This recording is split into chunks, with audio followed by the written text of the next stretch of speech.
онкологиялық ауруға шалдыққан білмей қалыппыз. Оқиға: мен Қызылорданың қызымын. Күйеуім шымкенттік. Бірақ біз Жамбыл облысында тұрдық. Күйеуім әскери адам еді. Жұмыс бабымен сонда қоныс аударғанбыз. Ұрыспай, тату-тәтті өмір сүрдік десем өтірік болар. Соңғы кездері мен ода шаршап, ажырасып кетсем бе деп ойлап жүргем. Себебі күйеуімнің жұмысы ауыр, үй бетін көрмейді. Жұмыстан келсе, мазам жоқ, шаршап тұрмын деп жатып қалатын. Баламен үйде отырған әйел болғасын, күйеуіңнің назар аударғанын қалап тұрасың ғой. Сол үшін кейде ашуланып, ренжіп сөйлемей қоятынмын. Мен төркініме барып келем. Біраз күн қызым екеуміз шұбат ішіп демаламыз, дедім Нұрасылға.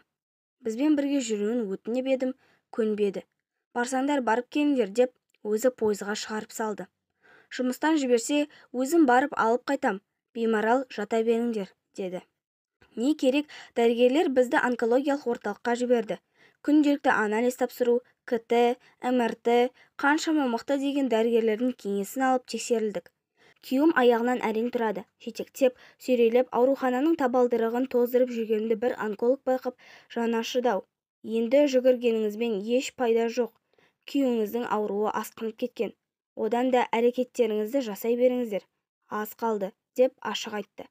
Сонда да қайтпаймын ғой, жатқызып емдеңіздер деп тұрып алдым. Олар біздің көңілімізге қарады-ау дейм. Күйеуімді 1 апта жатқызды. Енді 1 апта үйде демалыңыздар, сосын тағы емделесіздер деп шығарып салды. Содан оңалмады. Үйге келгесін тамақ іше алмай, тұра алмай 3 күн жатты да бақилық боп кете барды. Менің не жазығым бар, айтыңыздаршы.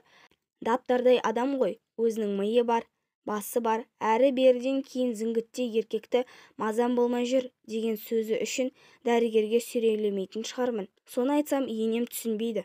Балам байғұс қор боп өлді деп келген-кеткенге мені жамандап отыр.